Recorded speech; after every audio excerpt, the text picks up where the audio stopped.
Hey, it's Yuka. Last week we saw the three M4 Max announcements, and in this video we're talking about the brand new M4 iMac. M4 iMac still has the same 24-inch 4.5K Retina display, but the back colors got a refresh and the colors look so good. There are 7 colors in total, and unlike the M3 iMacs, you can choose from any configuration and be able to choose any color. Out of all the new vibrant colors, I thought the green was so cool, and so I got the green one to test out this time, and I'm wearing green to match. Let me know what your favorite color is. The iMac comes with a color-matched Magic Keyboard and Magic Mouse or trackpad set. Now they are finally chargeable by USB-C. You do still need to charge your mouse upside down, but I'm glad we're finally getting rid of the lightning cables. The color accessories are unfortunately not available to purchase on its own, but you can get them in black or white. M4 iMacs can be configured to be up to 10-core CPU, 10-core GPU, and 32 gigs of memory. CPU performance is about 1.7 times that of M1, and GPU performance was 1.7x from my benchmarks. M4 GPU builds on the M3 capabilities like dynamic caching, hardware-accelerated ray tracing, and hardware-accelerated mesh shading. M4 now has even better ray tracing performance, so it's also a great way to play graphic-intensive games. The camera on the M4 iMac is now a 12-megapixel center stage camera with support for desk view. If you haven't used desk view before, it's a pretty cool feature that uses one camera to show 2 angles at the same time. The camera is actually an ultra-wide camera that crops in different ways. One angle is capturing your face and the other one is a top-down view of your workplace. Let's try it out. Here we just have QuickTime Player in a new video recording. I do have center stage on, so when I move around the space, the camera kind of tries to follow me. Even though the camera itself is not moving, I can kind of move around and it will like adjust in the space as much as possible. So that's center stage. I'm sure a lot of you have seen center stage, but maybe not a lot of you have seen desk view. So let's try that one out. In here, you can go to desk view, or you can actually search for desk view. It's like a separate app. But here you can see that when I have desk view on, the camera is actually super wide. It's even like a circle almost. You can see my hands are blurry in the corner. What this is doing, let me just adjust it so there's more desk area.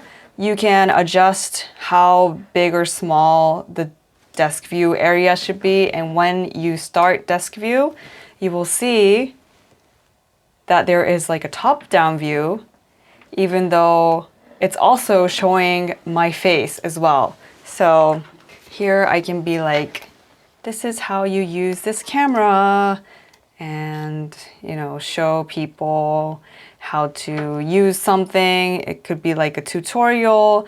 It's pretty cool. Like you can see it's a little bit distorted and the quality is not the absolute best, but it still works and you get 2 angles from just one camera, which is pretty cool. Now let's look at the back of the iMac. The power adapter connects via magnets right here, and there is a color-matched woven cable that attaches to the power brick. If you get the 2-port model, you can add an Ethernet port, or if you get the 4-port model, it comes with it standard.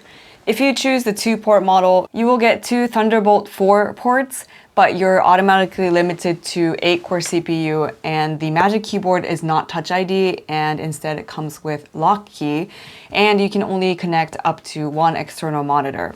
And if you get the 4-port model, you can connect up to 2 6K monitors. And for the first time, you can also choose to get Nano-texture coating on the M4 iMac. It is an extra $200 to get Nano-texture, so it's not super cheap. But I will say I love having Nano-texture on my Pro Display XDR and Studio Display. It gets rid of all the glares and unwanted reflections. It's great if you like dark mode and don't want to see your face in the reflection. If you get the Nano-texture option, the iMac comes with its very own polishing cloth. The iMac is a great Mac for super light beginner users all the way up to creators. When you look at some of the marketing on the Apple site, there are use cases for sharing with family in the living room or using it at like a front desk of a small business. But it is also a very popular Mac among creators and artists.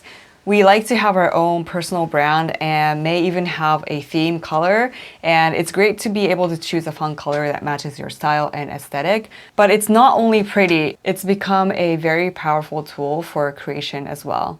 When I was at the Apple event in LA last week, I saw one of my favorite YouTube creators, Kariza, who creates incredible videos using her M1 iMac. The iMac shows up in many of her vlogs and it's kind of like an iconic element in her videos. With M4 iMac, the CPU and GPU performance is going to be even more powerful. If you're looking to create things, whether it's video, photos, or 3D, I recommend getting the 4-port version so you can connect to monitors and other accessories to help you create. I think the iMac's biggest strength and weakness is that it's an all-in-one computer. When you buy the set, you don't have to go and buy anything else. So it's great for people who are getting their first Macs because you don't have to think about compatibility with anything else. The downside is that since the monitor and the computer part is fused into one, you cannot upgrade one or the other when the time comes. With something like Mac Mini, it doesn't come with monitors, keyboards, or anything, so you have to get your own, but you can keep upgrading the Mac or the accessories when you want or need to. That might be something to think about if you're torn between the iMac or Mac Mini. Thank you so much for watching till the end. I hope you got a better idea about the new M4 iMac. Let me know if you have any thoughts or questions. The M4 Mac Mini and MacBook Pro videos are already up on the channel, so make sure you check that out too if you're interested. Make sure you're subscribed for more tech and creativity videos, and I'll see you in the next one. Bye!